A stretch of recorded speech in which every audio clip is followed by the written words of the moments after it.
These words sometimes help us heal our painful feelings. SEAL, or the Social and Emotional Aspects of Learning, is a set of resources available free to schools from the DFES. It seems to be popular, and its aims to develop the underpinning qualities and skills that help promote positive behaviour and effective learning are certainly worth achieving. But are there any lessons from schools already using it that can help make the most of this resource? Staff from West Drayton Primary School shared their experience of using it.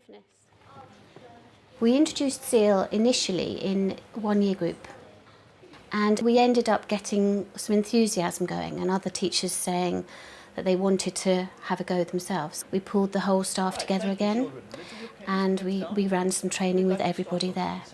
We didn't monitor very carefully, we just said have a go. And this is the theme we want you to go with, have a try. And we actually gave them some planning time, which is vitally important. Today's assembly is going to be about our relationships and how we get on with other people. Joanna believes it's useful to utilise the SEAL assemblies for introducing and closing half-termly themes. These themes match the structure of the academic year. The children return to the same theme each year as they grow up. So they will come back to the New Beginnings theme when they're in nursery, when they're in reception, right the way through till they're year 6. So they are building on what they've already learned. Some schools might decide that they don't want to adopt all of SEAL, but there would be some resources, some stories, some of the picture cards, some of the resources from the internet, which they may well be able to adapt into their PSHE scheme. When you first look at the SEAL material, you might think that there's an awful lot there for you to get hold of and understand. Once you start to break it down into the themes and you encourage the teachers just to look at the booklet that they're going to be working from, it's much more manageable. We actually ended up designing some folders and being able to share the booklets out across the schools. Right, what we're going to do today is we're going to imagine we are not. In the school's conservation area, Year 2 teacher Rachel Howard integrates SEAL with literacy, working on the skills of empathy and emotional awareness. And we're going to think about what those animals might feel like living here. If I was advising another Year 2 teacher on how they could get started, I would say to prepare yourself so that you know you break it down into weeks, because the booklet actually sets out a whole scheme of work for the children for a half term. My approach to SEAL is very much a mixed one. I tend to teach it as a separate PSHE lesson, and then I also integrate it into my other lessons. So it could be, if it's about teamwork, I build it into a science or a history lesson where the children will be working as a group and building up their skills. I've got a very mixed ability class of Year 2 children, and they're all very, very different, and different levels of vocabulary. It really does range. They all have been able to make progress in terms of communicating their feelings, all of them. Okay, dear mummy. Okay, as the Year 2 children then progress through the school, having a good foundation in their understanding of themselves and others, and an appreciation and an awareness of other people around them, they're going to be much happier individuals. They're just going to be able to get along with people and have strategies to solve the problems that they face when they go into another class. SEAL as a standalone scheme for one class really isn't going to be very beneficial, because the children will learn all these great skills and how to tackle different things, and then they'll move on to the next class and they won't be using them and building on them. So it's really, really important, I feel, that they do. It's a progressive scheme that goes through the whole school. Dear Brandon, I'm writing to you because some freaky, crazy class who call themselves the Monkeys have captured me, and everyone... It fits in really well with our values, because we're teaching children to learn to be confident about themselves and about their environment, and about how to deal with other people and issues that may arise in their lives, and how to tackle these things. A time that I felt embarrassed was when I was at school a few years ago. Year 5 teacher Richard Daniels teaches SEAL during circle time. And I tried to spell a word that I thought I knew, and I got it wrong, and all the people in my class laughed at me, and I felt really embarrassed when that happened. I use SEAL in the classroom by following the weekly lesson plans that are in place in the SEAL booklets, and I run it as a separate lesson rather than doing it integrated into lessons. I found that the SEAL materials were very relevant for the Year 5 children that I'm teaching.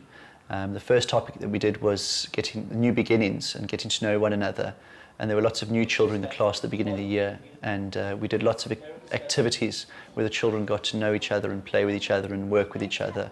And that was a good icebreaker at the beginning of the year. Who'd like to start off with some of the stretch they've got? Playing with them so they forget what they done. Excellent. So you're going to take their mind off feeling embarrassed, and you're going to make them feel better by just doing something else with them. Good girl. Luke. Like, if you make a joke of it. Excellent. Now we have to be careful with that one, don't we? Because we don't want to embarrass them even more. We want to include them in the joke so they feel like, oh, that's fine, everybody does it, I'm just going to be part of the joke, we're all going to have a laugh together. One of the biggest changes that I've seen through using this scheme, and especially in boys, is the strategies that they have to calm down in difficult situations, whether it be in class or on the playground. We covered that quite extensively, and the class really enjoyed the work we did on it. And now I've noticed when the boys are playing football, or if they're getting upset in class because they can't do the work, they notice the triggers in themselves. They feel themselves getting worked up, and they use some of the strategies that we discussed in class in the SEAL work to calm themselves down. When I was playing with my friends, if you're friends and you keep falling out, then you could take your time out and you can talk to each other. Another topic that I found very useful was the getting on and falling out, because I found that, particularly with Year 5 girls, they tend to have fallouts and make best friends from one day to the next. And that topic gave them lots of strategies on how to deal with those issues on the playground, and so that they could solve them themselves and not have to come to me with their friendship issues so much.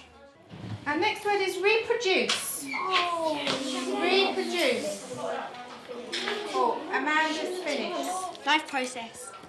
Well done, Amanda. I think from a time perspective, it's vitally important that I can try and link SEAL in with curriculum subjects wherever possible. Would someone else like to help? I think the integration does work very well, that the links between the vocabulary from SEAL and most curriculum areas. It does take a bit of work sometimes. You really do have to think very carefully at the start in your planning how you are going to link that vocabulary with a particular curriculum area. But it does benefit the children's use of language, very much so. So who would like to explain to me what disbelief means? If someone in your family or a close friend has passed away, you won't believe it that they passed away because you're so close to them. Well done. It's very important to establish the words that we're going to be using in SEAL at the very start of the topic. I use word bingo quite often at the start of topics with the children. One, they find it very good fun, and they actually don't realise that they're learning all of these new words. And when I then ask them what do they understand from these particular words, it's interesting for me to see where they are at with regard to their understanding of particular words. I was very sad when Grandad died, but I knew he had a good life and he was very old and very ill. When I integrate SEAL with other subjects, for instance science and life processes, that's knowledge that the children have to learn, those 7 life processes of all living things. You have had a permanent loss. You should talk or share your feelings to someone close to you. If you feel like crying, you should. Giving them that vocabulary, being able to empathise with those various different aspects of the life processes and the life cycle, enables them to get an understanding that otherwise they maybe wouldn't have got just from the science angle. And they really value that understanding. It helps them, I believe, in their personal life. They're all going to lose people that are special to them in their life, and it's a fantastic opportunity to gain that understanding, to empathise through a subject. Let's have a look. A garden. Oh, I do have Bertie. Bertie's here. Good, let's put Bertie there on the ground. The key thing about SEAL is developing those social skills. And if the children get it right in nursery, then they're set up for the rest of their life. Oh, look at Teddy's face. Nursery children have the basic social skills when they come into nursery. They've played alongside other children already. They're starting to work out how that works, but we're just extending those skills. So building on the sharing, the taking turns, what words they can use to help their play, such as stop it, I don't like it, or can I have a turn? Those kind of concepts that they might not have had to use at home before. Teddy, why were you sad today? SEAL is useful in teaching those social skills because it's given me some new ideas as well, things that I just take for granted that the children may already know. I've never had a curriculum for teaching PSHE before, and so to have something so structured to work through that's all been laid out has just made it so easy. I guess the children would have learnt those skills in time, but this has just brought it to their attention a lot earlier. These are skills that they might not have picked up until they were 7 or 8. No! Stop it, I don't like it. Wow, what good talking, Killies. That is just what Teddy should have done. Having taught it, you can see progress and you can see that the children are really responding to it. And their play is better as a result. Now you're teaching the whole class the same concept at the same time. So they have an understanding of fear and they've all learnt it together, so they know what to expect from other children. And when they hear the phrase, stop it, I don't like it, they all know the appropriate response. We recognise when working with nursery children that it works best if we're working alongside the parents as well. So educating the parents on the strategies that we're using in school so it can be reinforced at home. So I've done that by putting our objectives in the windows. When parents come to drop off their children, they see those objectives and they know what to work on. And I can see that that's making a difference. And I can hear parents using phrases that I use in the classroom.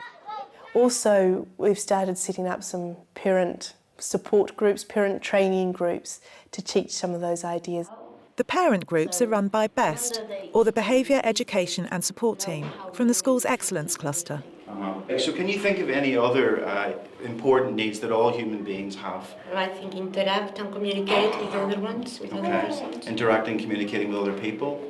The parent groups help develop social and emotional skills in the adults, which then in turn gets passed on to the children, which we can see the difference in at school. So in the end, we all benefit. My advice is don't get too caught up in the following SEAL exactly how it is. Use resources and props that you've got in the nursery already. The puppets I've used aren't particularly glamorous, but the children already knew them prior to using SEAL. They were familiar with them, they liked them, so I just used them to teach the subjects. And I don't always follow the booklet just to the right order that it prescribes. If something else comes up, I'll jump ahead or I'll skip back, maybe repeat a lesson that I've already done just because they needed reinforcing. Use your own ideas, use your own style, your own words to teach it in a way that your children are going to value it.